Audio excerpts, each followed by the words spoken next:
Nice to meet you again. My name is Wami. How are you, Regina? I'm great. Hi, Greg. Eva. How you doing, Eva? Nice to meet you. So what you guys doing in here? Oh, yes.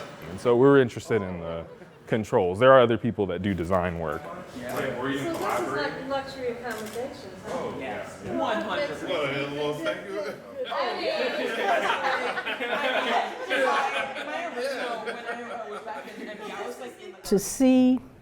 To witness what we're witnessing with you, with those students, it's very emotional.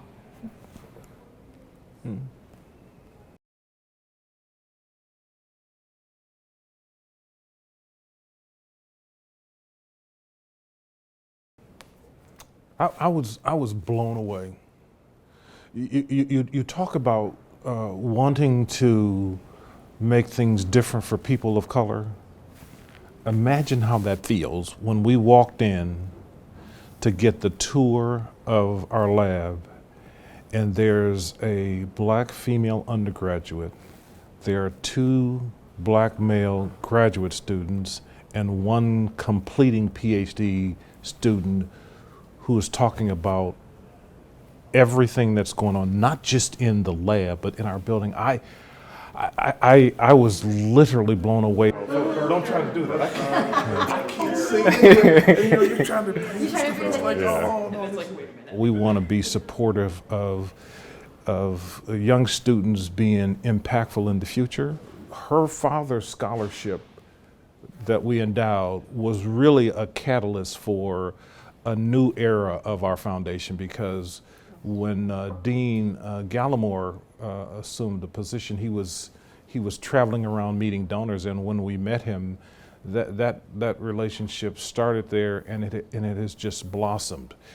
When he talked about the mission that he had for building world-class engineers and scientists who were going to be great global citizens and who worked towards the common good, and he wanted to do so while making it accessible to a lot of people with his diversity, equity, and inclusion initiative. That's music to our ears, because remember, her father couldn't be a practicing engineer, and that had a lot to do with race. Given how we feel about wanting to prepare young folks of color for the future, what better way to help them if not to support robotics?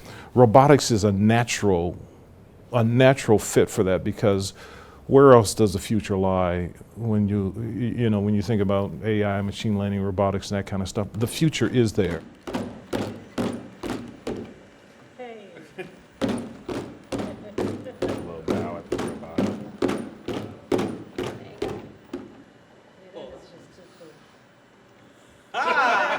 Oh, I love it.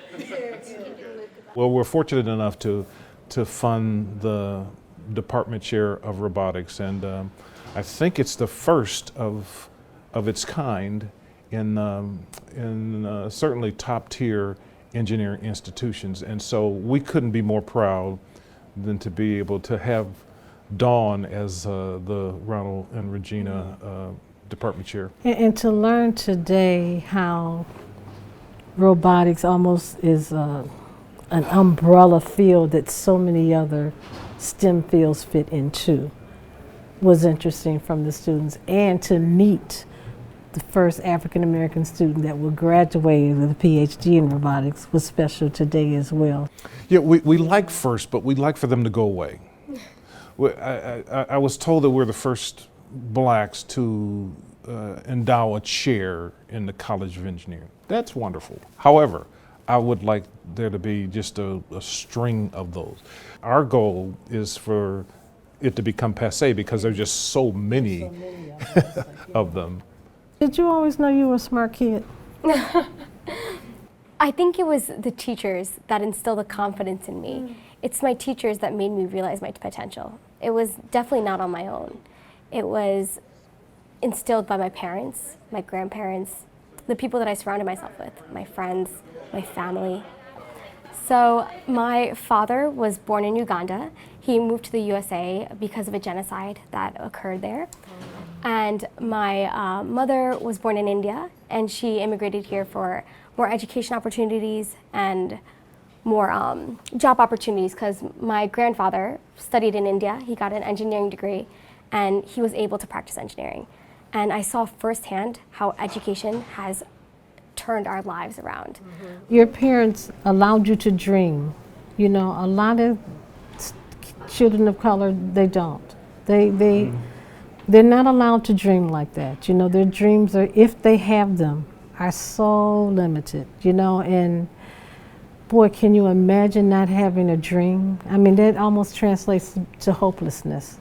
That's not a good place to be, you know, so to see, you know, your dreams realized, to see their dreams, you know, coming to fruition, that is really something. For what we've given, I think we've gotten tenfold in return. We couldn't begin to pay for what we've received.